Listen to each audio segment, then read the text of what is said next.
ambiguous, simple standard, which is just given by one nation, we think that that is not justified at the end. No. Then firstly, she talked about check and balance will be happen, and how we couldn't hear any of the evidence how under her model the check and balance will be happen.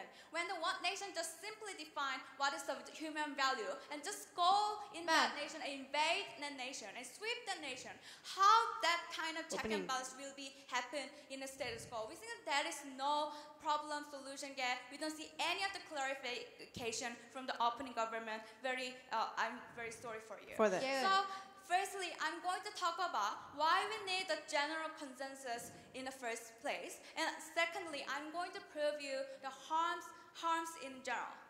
You.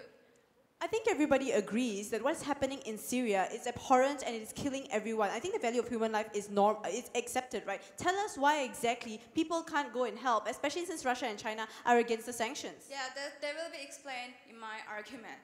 So why do we need a general consensus from the first place? We think that can be the good intention or the bad intention. I'm going to analyze it in that level.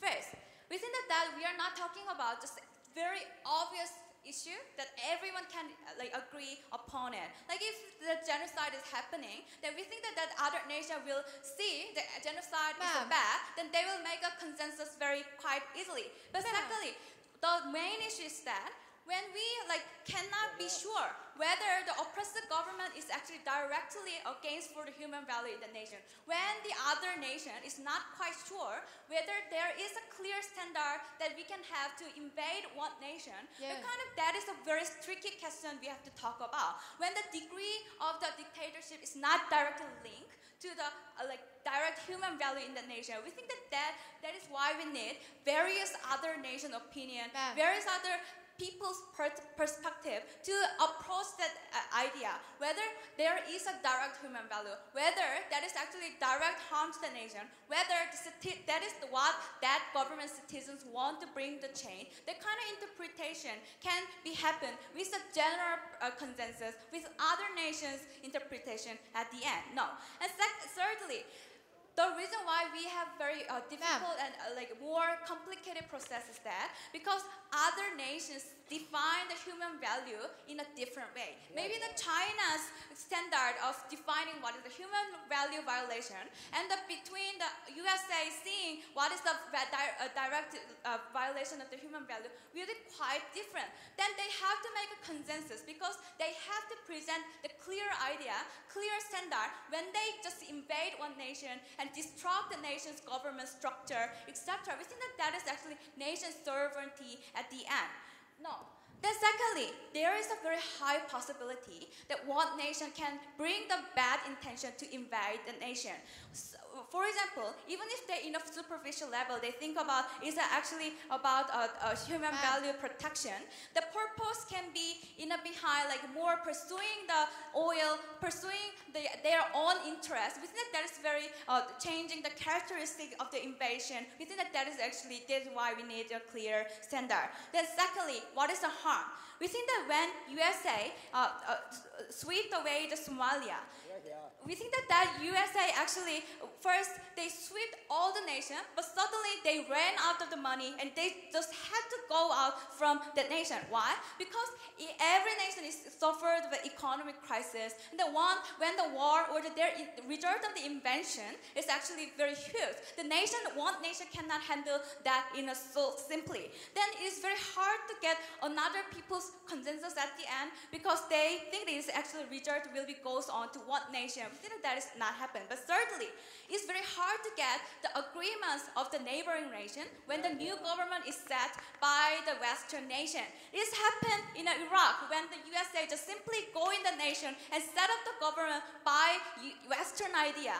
Then the Arab League and the other neighboring Arab nations couldn't agree that government is legitimate, and they couldn't get any cooperative aids from other neighboring nation. That's why I'm very proud to oppose.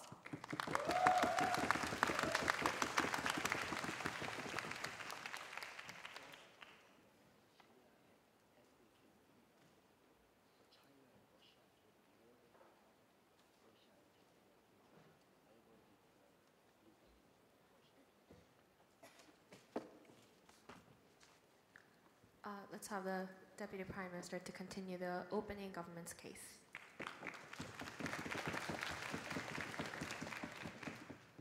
Madam Chair, it was obvious when Gaddafi was killing his own people.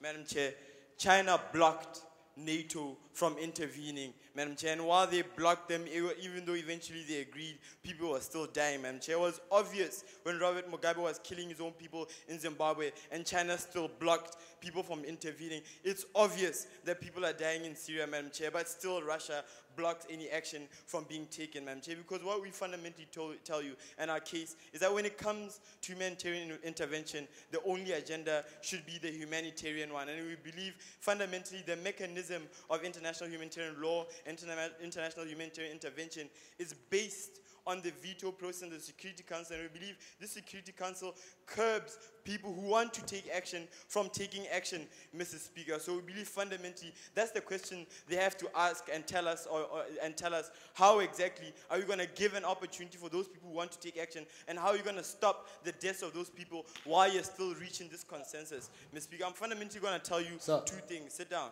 The first thing I'm going to tell you how to put the fear of God into evil men, Mr. Speaker. And second, I'm going to tell you how it will strengthen international humanitarian law and the institutions that represent it. But before I go on, let's deal with the attacks we got from side opposition. Because the first thing they told us is that when it comes to humanitarian intervention, it's obvious and we do stuff. Sit down. It's not so obvious. It's not as easy as them saying it's obvious that we see people dying and things get done. They don't, Madam Chair, because the very essence, the very mechanism of international human law is that you have to ask the Security Council, Madam Chair. You have to ask the Security Council to do something. It was obvious when people were dying in Rwanda, but because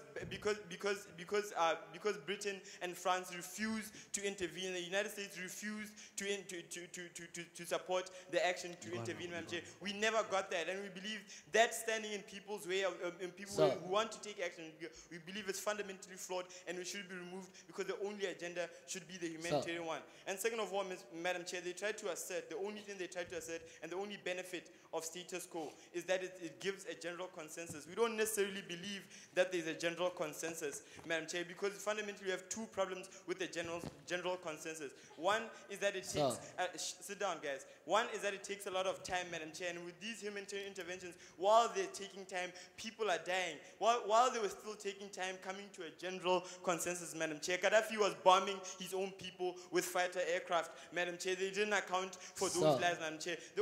They still haven't explained to us exactly why is it important we have that general consensus, even if it was there, because fundamentally, this is my second level of rebuttal. We don't believe general consensus is there, because even if we agree that people are dying, we believe different nations within the Security Council have their own political agenda, something my first speaker brought up and they totally ignored, on how China has deals with al-Bashir in Sudan, has oil deals with Sudan, and how Russia is selling weapons to Syria, and how China is selling weapons to Zimbabwe, and they will never allow the intervention, because as soon as they allow this intervention, their economic agendas are compromised because they want these evil men there because they sell to them, because we believe that general consensus will never be reached. But more importantly, they stated the question of check and balances. Madam Chair, this debate, sit down guys, I'll take you after the rebuttals. Madam Chair, this debate, when they talk about general consensus, we accept this is a real concern, Madam Chair. But first of all, we have two rebuttals to this. The first rebuttal, we don't necessarily see how that's different from status quo, because we believe in status quo. A nation, if it wants to invade, invades. We saw Russia invading South Ossetia. We saw America invading Iraq in this instance. They were never there to stop them, Madam Chair. This debate is not about the bad guys. We believe fundamentally this debate is about the good guys, Madam Chair, because the good guys who espouse to international humanitarian law are blocked because they have to follow the mechanism of going to the Security Council and listen to the Security Council. And the Security Council says no because of their separate political agendas. They can't do anything about it, Madam Chair. That's what this debate is about. And even more so, if they wanted a check and balance, we believe there already existing mechanisms such as we will hold you account to your war crimes, Madam Chair. If you go there and you make the situation worse, if you break it, you have to fix it. That's within the mechanism of the law that, Madam Chair, if you destroy the infrastructure within that individual place, you have to fix it the same way America had to stay pay and make sure that before they left Iraq, that it was fixed, Madam Chair. So they have to show us the clear distinction from status quo, because we believe that the distinction, Madam Chair, is that the good guys can't do anything. Before I get to my substantive, quick. Okay, Syria, obvious, right? Syria has killed their people, 3,000 people. China killed more than 3,000 in their country, and Russia killed more 3,000 in Chechnya, Georgia. Are you going to humanitarian intervention in China and Russia?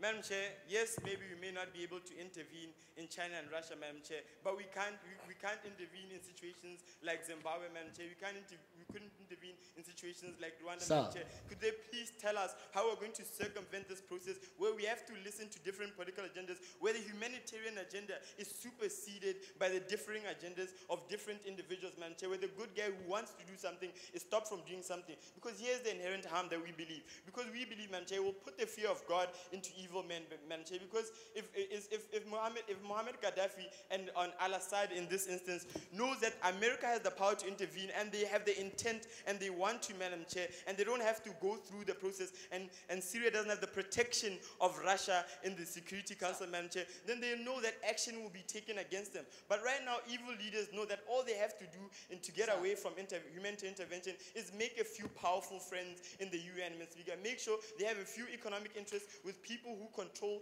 the mechanism of international humanitarian law, and then there won't be any intervention. And we believe this is a fundamentally negative message to send and fundamentally dangerous message to send, Madam Chair, and it's contradictory to the human intervention and protecting the humans. And even more so, we believe that, on my second point, it will strengthen international humanitarian law, because we believe if we go down this slippery slope, the humanitarian law becomes secondary when it comes to the thoughts of the international community. And we believe the very institutions such as the ICC, which people view as a joke, Madam Chair, and view as a colonialism tool, those views will be perpetuated. Why will they be perpetuated? Because people say, no, you have your own economic agenda. You only intervene when it's